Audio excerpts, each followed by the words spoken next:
ఆంధ్రప్రదేశ్ రాజకీయాలు చాలా వైలెంట్ గా మారుతున్నాయి. ప్రచారంలో పోస్టల్ బ్యాలెట్ పోలింగ్ కేంద్రాల వద్దే తలలు పగలగొట్టుకుంటున్న పరిస్థితి. ఇక పోలింగ్ రోజు ఎన్ని విధ్వంసాలు జరుగుతాయో అన్న ఆందోళన సర్వత్రా వ్యక్తమవుతోంది. ఇప్పటికే 14 నియోజకవర్గాలను సమస్యాత్మకమైనవిగా గుర్తించిన ఎన్నికల సంఘం అక్కడ పటిష్టమైన ఏర్పాట్లు చేస్తోంది. కానీ ఇంకా చాలా ప్రాంతాల్లో ఉద్రిక్తతలు చోటు చేసుకునే ప్రమాదం ఉందనే టాక్ గట్టిగానే వినిపిస్తోంది. ప్రతి నియోజకవర్గం కూడా ఓ పల్నాడులా ఓ రాయలసీమలా కనిపిస్తోందని సగటు ఆంధ్రుడి మాట. ఇది అతిశయోక్తి అనిపించినా దీన్ని నిజమనే రుజువులు చాలానే ఉన్నాయి. హింసాత్మక ఘటనలు ఏ స్థాయిలో ఉంటాయో చెప్పడానికి ప్రచారంలో జరుగుతున్న గొడవలు ఒక ఎత్తు అయితే, పోస్టల్ బ్యాలెట్ పోలింగ్ వద్ద వివాదాలు జరగడం 13న జరగబోయే వివాదాలకు ట్రైలర్గా కనిపిస్తున్నాయి. పల్నాడు జిల్లాలోని నరసరావుపేటలో పోస్టల్ బ్యాలెట్ వద్ద ఉద్రిక్తత చోటు చేసుకుంది. వైసీపీ టీడీపీ వర్గీయుల మధ్య ఘర్షణ జరిగింది. అక్కడకు చేరుకున్న వైసీపీ అభ్యర్థి గోపిరెడ్డి శ్రీనివాసరెడ్డి అధికారులతో వాగ్వాదానికి దిగారు. పోలింగ్ కేంద్రంలో టీడీపీ నేతలకు ఏం పని అని ప్రశ్నించారు. ఈ క్రమంలోనే ఇరు వర్గాల మధ్య కాసేపు తోపులాట జరిగింది. ఎస్ఎస్ఎన్ కాలేజీ పోలింగ్ కేంద్రంలో జరిగిన ఘర్షణలో టీడీపీ కార్యకర్తలు కారు ధ్వంసమైంది. పలువురికి గాయాలు కూడా అయ్యాయి. ఇరు వర్గాలపై కూడా పోలీసులు కేసు నమోదు చేశారు. అనంతపురం జిల్లా కళ్యాణదుర్గంలో కూడా పోస్టల్ బ్యాలెట్ ఓటింగ్ కేంద్రంలో ఉద్రిక్తత నెలకొంది. పోస్టల్ బ్యాలెట్ వేసేందుకు వచ్చిన వారితో బేరాలు చేస్తున్న వారిని టీడీపీ లీడర్లు పట్టుకున్నారు. ఆర్డీఓ ఆఫీస్ వద్ద ఓ కానిస్టేబుల్ ఈ పని చేస్తున్నట్లుగా గుర్తించారు. 2019 ఎన్నికల నుంచి ఆంధ్రప్రదేశ్ ఎన్నికలను పరిశీలిస్తున్న వాళ్లకు ఒకటి బాగా అర్థమవుతుంది. ఈ ఎన్నికల్లో ఏపీ హిస్టరీలో నెవర్ బిఫోర్ ఎవర్ ఆఫ్టర్ అన్నట్లు ఉంటాయన్నది ఖచ్చితంగా అందరూ చెబుతున్నమాట. హిస్టరీ చూసి ఇక్కడే గొడవలు జరిగే ఆస్కారం ఉందని చెప్పడానికి లేదు. ప్రశాంతంగా ఉండే గోదావరి, ఉత్తరాంధ్ర లాంటి జిల్లాలో ఉద్రిక్త పరిస్థితులను గమనిస్తున్నాం. ప్రచారానికి వెళ్తున్న ప్రత్యర్థి పార్టీల వాళ్లను ఉరికించి కొడుతున్నారు. ఇప్పుడు పోలింగ్ రోజులు ప్రశాంతంగా ఓట్లు వేయిస్తారా అన్నది అనుమానంగానే ఉంది. ప్రతిరోజు మీడియాలో ఏదో ఒక చోట రక్తసిక్తమైన ప్రచారాన్ని మనం చూస్తూనే ఉన్నాం. దీని వెనక ఏ పార్టీ ఉన్నప్పటికీ గతంలో ఎన్నడూ చూడని దృశ్యాలు ఇవి.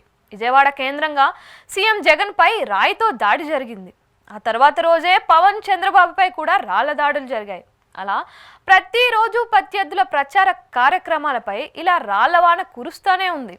ఇది ప్రమాదకరమని ప్రజాస్వామ్యవాదులు ఆందోళన వ్యక్తం చేస్తున్నారు. గోదావరి జిల్లాలో జరిగిన సాయిధరం తేజ్ ప్రచారంలో ఉద్రిక్తతలు చోటు చేసుకున్నాయి.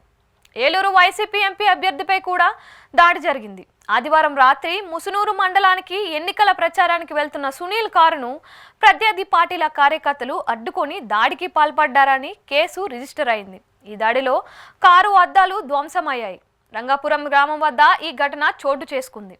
కూటమి ఆత్మీయ సమావేశానికి వచ్చిన టీడీపీ జనసేన శ్రేణులు దాడి చేశారని ఆరోపించారు అభ్యర్థి సునీల్. అంతకంటే ముందు రోజు అనకాపల్లి వైసీపీ ఎంపీ అభ్యర్థి బూడి ముత్యాల నాయుడుపై హత్యకు కుట్ర జరిగిందని వైసీపీ ఆరోపించింది.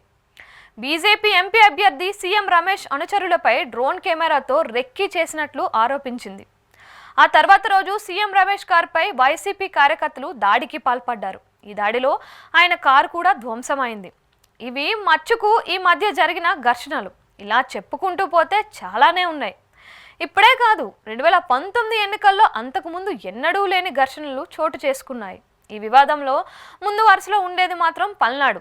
తరువాత చిత్తూరు, అనంతపురం, గుంతకల్లు, కడప, గుంటూరు, ఇలా ఇవన్నీ చోట్ల కర్రలు విరిగాయి, రాళ్ళు పగిలాయి, కుర్చీలు గాల్లోకి లేచాయి. ఉదయం ప్రశాంతంగా మొదలైన పోలింగ్ రాను రాను ఉద్రిక్తంగా మారింది. పోలింగ్ కేంద్రాల వద్దకు వెళ్లాలంటే వృద్ధులు, మహిళలు భయపడిపోయారు. పల్నాడులోని ఓ పోలింగ్ కేంద్రంలోకి వెళ్లేందుకు ట్రై చేసిన అప్పటి స్పీకర్ కోడెల శివప్రసాద్ పైనే రాళ్ల వర్షం కురిపించారు. ఈ దాటికి ఆయన పోలింగ్ బూత్కి వెళ్లి తలుపు మూసేసుకున్నారు. చివరకు పోలీసులు ఆయన్ని అతి కష్టం మీద బయటకు తీసుకొచ్చారు.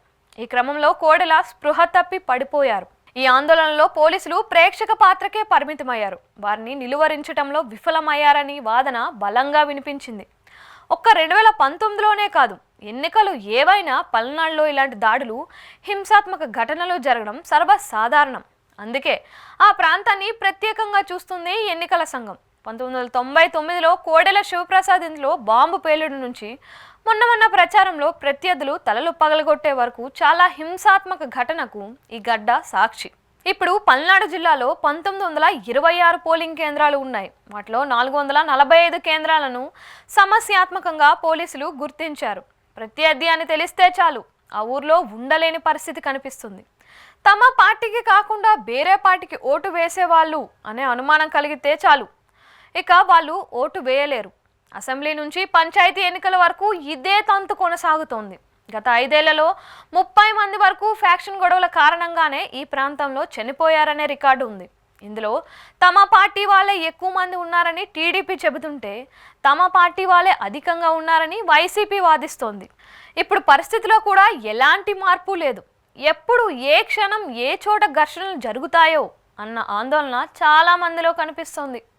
ప్రశాంతంగా పోలింగ్ జరిగేలా ముందస్తు చర్యలు తీసుకోకుంటే పగిలే తలలు పోయే ప్రాణాలు లెక్కించుకోవాల్సిన అవసరం ఉంటుందని ఎన్నికల సంఘానికి ప్రజాస్వామ్యవాదులు హెచ్చరిస్తున్నారు.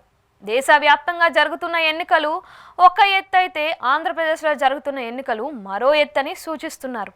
ఏ మాత్రం సందు దొరికినా వివాదాలు గొడవలు జరిగే ఛాన్స్ ఎక్కువ ఉంది అని అంటున్నారు.